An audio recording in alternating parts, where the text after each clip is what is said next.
Magandang buhay mga kamanlalakbay, ito si Brother Ivan Panganiban at narito po muli tayo sa US, sa isa sa mga parokya dito sa California at narito po tayo sa St. Denis Parish sa Diamond Bar, California. Isa po ito sa mga pinakamalalaki na simbahan sa area na ito na tinayo po noong 1971 at dedicated po sa isa sa mga pinakakakaiba po na santo na simbahan, si St. Denis, Bishop of France, na alam po natin na naging martyr po noong 3rd century at pinugutan po siya ng ulo. Kaya po isa po ito sa mga lugar po para po sa mga martyrs ng simbahan. Marami po dito mga facilities at mga lugar kung saan po pwedeng manalangin, mga statwa ng santo na nakapaligid sa simbahan. Maganda po ang lugar na ito para po sa pananalangin. Kaya tara po, pumunta po tayo dito sa parokya ni St. Denis, Diamond Bar, California.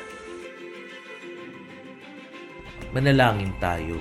O Diyos na nagbigay ng iyong pananampalatayang nagliligtas sa mga taga-Pransya sa pamamagitan ng iyong banal na obispo at martir na si Denis at niluwalhati siya bago at pagkatapos ng kanyang pagkamartir sa pamamagitan ng maraming himala. Ipagkaloob sa amin sa pamamagitan niya na ang pananampalatayang isinagawa at pinangaral niya naway maging ilaw natin sa daan ng buhay upang tayo ay maingatan ng lahat ng kapalisahan ng budhi at kung sa kahinaan ng tao ay magkasala tayo, maaari kaming bumalik sa iyong nasa labis sa pamamagitan ng tunay na penitensya sa pamamagitan ni Kristo na aming Panginoon. Amen.